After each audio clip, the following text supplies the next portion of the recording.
Hello guys and welcome back to our next video.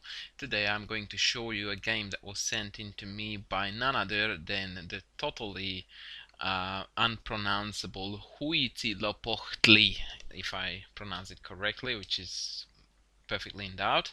Apparently this name is an Aztec god of war in the Aztec religion or in the Aztec tradition.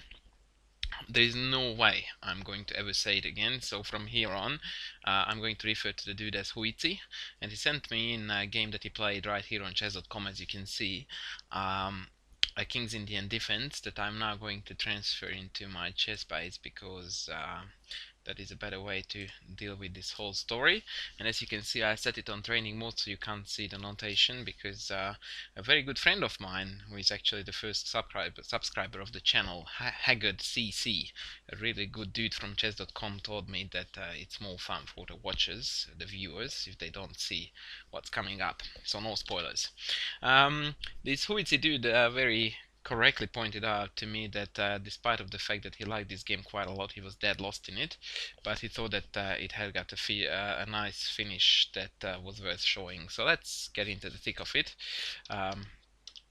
Seems like a mainline King's Indian. Knight c6 here is a bit of a dodgy scenario because of d5. Is something that we wouldn't want to see. This move is basically led by the desire of wanting to avoid all the dodgy d takes e5 lines, which by the way are not dodgy at all and you shouldn't avoid them, but that's a different story entirely. So castle c5, d5, knight e7, knight e1 and knight e8. Now I would like to offer a free lesson if it doesn't sound too cocky from me to Huitzi to not to play knight e8 but to play knight d7. The two lines are very different in character, and I'm not saying that knight e8 is bad, but you need to understand the difference between the two, and sadly Huitzi didn't in this game. The idea behind knight d7 is that you try to hold back c5 as long as you can, and as long as it's impossible you drop the knight back to f6 to support the attack. With knight e8 on the other hand, the idea is to cover the two weak spots, soft spots that will be under attack later on, and basically it gives white free hand to play c5, which is the main way for white to attack, and then after the eventual swap on d6 the knight comes to b5 and it's going to attack these two weakened squares, and the knight on e8 is guarding them. So you try to keep the knight here as long as you can, and instead the way of attacking is that after f5, f4, g5, h5 you tend to bring the rook up and put it on g6 to support the eventual break through g4. Now I think I put exactly 55 million arrows on this board, so if anyone can still make sense of what's happening here, should get an international master title or at least a norm. Anyway, so he did play knight e8, golly gosh, the arrows again, bishop e3, f5, f3, f4, bishop f2, g5, a4. Strictly speaking not necessary, but it's not a bad move. c5 makes more sense to me, pursuing the attack. That being said, a4, a5 will become necessary anyway later on, as you will see, so it's an okay move. h5, a5, knight f6. So here is the problem, and that's where Huitzi got this whole situation wrong, because if you play this way, then you should rather leave the knight on e8. I mean, imagine that the knight was on d7, then now we could play another useful move before we drop the knight back to f6, forcing white to play b4 to prepare for c5. Right, so knight f6, c5, g4 takes, and knight b5, and now it turns out that we are quite far behind in the attack. He played knight g6. Perhaps g3 would have been a little bit more to the point, which is a very standard pawn sacrifice. And if bishop takes here, that's a little bit risky, because then, yeah, I have got probably a few knight jumps followed by some sort of sack somewhere, followed by queen h4, but even that is really vague. Anyway, and of course if they take, and that's the point, if they take, then take, and then knight g6 followed by h4, followed by knight h5, and then knight here, that looks like a mighty good attacking plan, and in fact a standard King's Indian motif. Anyway, Huitzi wanted none of that and opted for knight g6, knight took on a7. The point of doing this, by the way, in case you're not familiar with King's Indian motifs, is not to grab a free pawn, but to eliminate the c8 bishop, which is by far the most important attacking piece in the whole King's Indian setup. And I know it sounds very silly, but trust me, that's the case, because once g3 gets pushed through, quite often white responds with pushing h3 through as well. The bishop would be gone to b6 by then, and then you need this bishop to sack it on h3, otherwise there is no way to break through. So he decided to go all in by taking it. Bishop d7 would have been probably met by bishop b5. So he took g3, bishop went back to b6, standard stuff, queen e7, rook c1, and yeah, white has got a lot more than enough here, and the attack is not breaking through just yet for black, and it shouldn't if black plays correctly anyway. Knight h7. So now we have some sort of a threat hanging in the air in shape of queen h4, followed by a second h3. But it can be probably parried easiest by bringing the rook up here and then just moving the bishop at a total random square.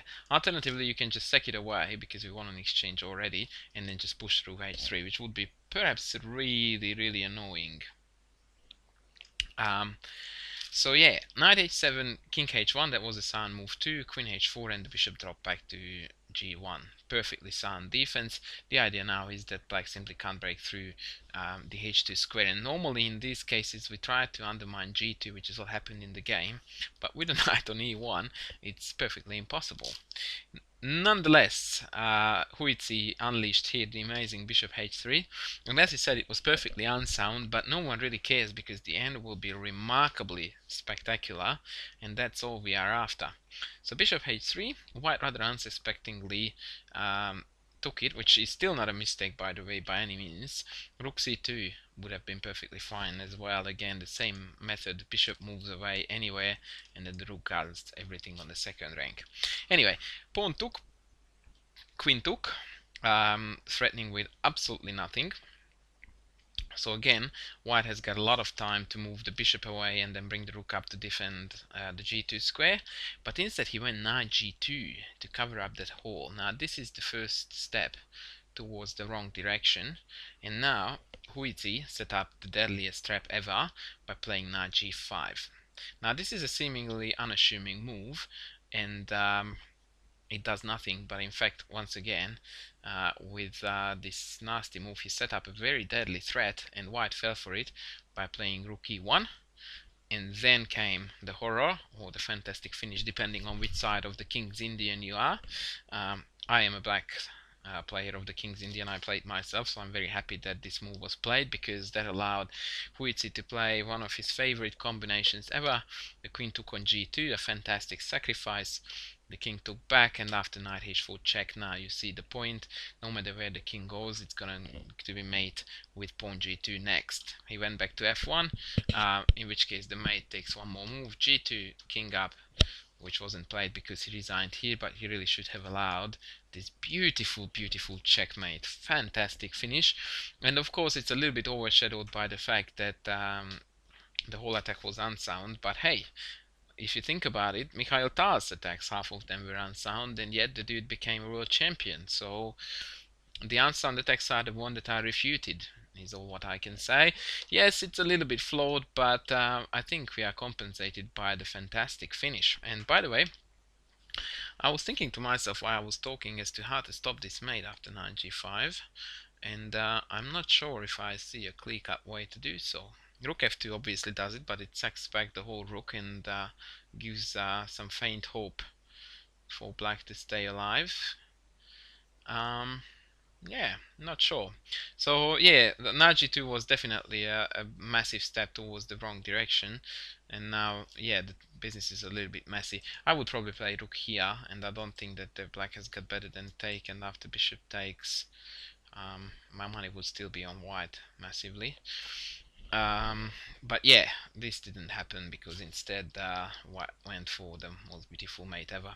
So, excellent game, well done by Huitzi. And one more thing that I would like to point out before you do. Huitzi apparently got inspired by a very famous game played between Stachnik and Sviten, and that was the whole reason why he took up the King's Indian. And I like to make such connections because it gives you a bit of inspiration to study chess theory, as well as just know what's going on in the chess world. So I will show you how that game went, because it's worthy of comparing, and you will see that Huizi employed a very similar concept to what Tsutan did here. This line, by the way, that Tsutan is playing as black is very, very suspicious, because it allows the knight to occupy the c4 square, which in conjunction with the other knight coming to b5 are going to exert humongous pressure on the weak spots, and this attack is just too fast. And actually black was dead lost in this game too. a4, knight g6, bishop a3, rook up, b5. So as you can see, white's attack is basically, it has broken through and nothing has happened on the king side yet. And yeah, from this point on, I think d6 was still sound. After queen h4, bishop back, and bishop h3. For the life of me, I can't remember what the correct move would have been. But I do remember that in this position, black is actually dead lost. It might be rook e1, or even rook a2, or anything up again on the second rank, just to cover up g2. But he didn't see the threat, and so he went for takes, and consequently went down in flames after bishop takes, king takes, queen h3, king back there, and resigned because of mate. So our good friend Huitzi admittedly got inspired by this, but I prefer his effort because A, it featured an even more spectacular checkmate, and B, because he's not a 26-0 grandmaster, but just somebody who enjoys his chess and ends up in giving checkmates like this. I hope you guys enjoyed the video too. Don't forget to subscribe, and I will be back with more soon. Thanks for watching.